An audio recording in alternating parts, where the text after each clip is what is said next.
Wah, kecoh lah dekat social media berkaitan dengan mana PMX dijangka bakal membuat pengumuman pada 30 Ogos dan juga 16 September ini. So guys, Assalamualaikum dan salam sejahtera kepada korang semua yang sudi menonton Saja Sembang. Aku Faizuan.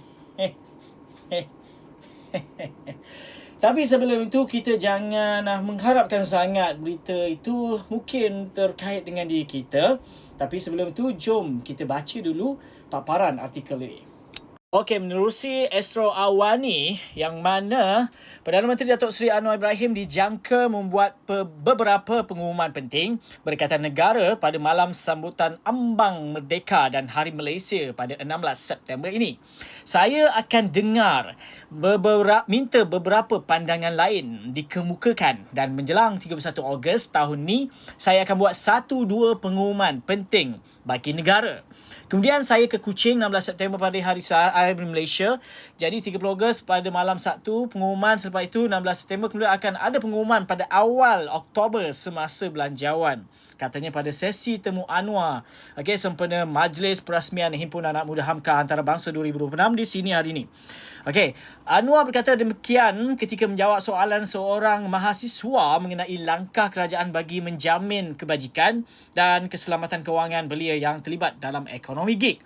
Perdana Menteri berkata kerajaan sedang memperkukuh pelindungan bagi pekerja ekonomi gig menerusi penubuhan Suruhanjaya Ekonomi Gig Malaysia selain memperkenalkan rang undang-undang baru berkaitan perniagaan kecil-kecilan.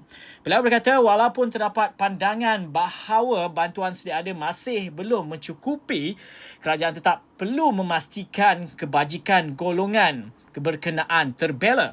Dalam pada itu, Anwar berkata kerajaan akan mempermudah akses pembiayaan kepada graduan yang ingin memulakan perniagaan termasuk menerusi tabung ekonomi kumpulan usaha niaga tekun nasional. Beliau berkata syarat sedia ada yang memerlukan pemohon mempunyai rekod perniagaan sebelum memperolehi pembiayaan perlu dilihat semula memandangkan keadaan ekonomi dan corak pekerjaan telah berubah. Jadi, saya hanya boleh sebut di sini, saya akan dengar dan teliti. Jika ada keupayaan, kita akan lakukan yang terbaik untuk belia, katanya. Korang dekat sini mungkin mengharapkan sesuatu yang lain dan bukan berkait dengan isu ini. Tetapi kita macam mana pun, aku pesan kepada kalian semua, jangan mengharapkan lagi apa-apa yang berkait dengan korang sebagai viewer aku yang setia. Yang nak ketahui perkara-perkara yang melibatkan bantuan STR je kan.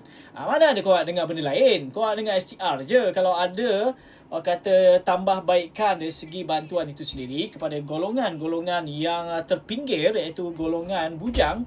So, maka dekat sini aku harap korang bersabarlah dengan apa pengumuman-pengumuman yang bakal nanti dikeluarkan kenyataan oleh PMX sendiri pada 30 Ogos dan juga 16 September 2026. Apa kata korang dalam hal ni? Komen saja di ruangan komen di bawah. Guess lah, teka-teka je lah kan. Apa yang nak diumumkan sangat tu kan? Komen je. Itu saja. Aku Faizuan. Assalamualaikum.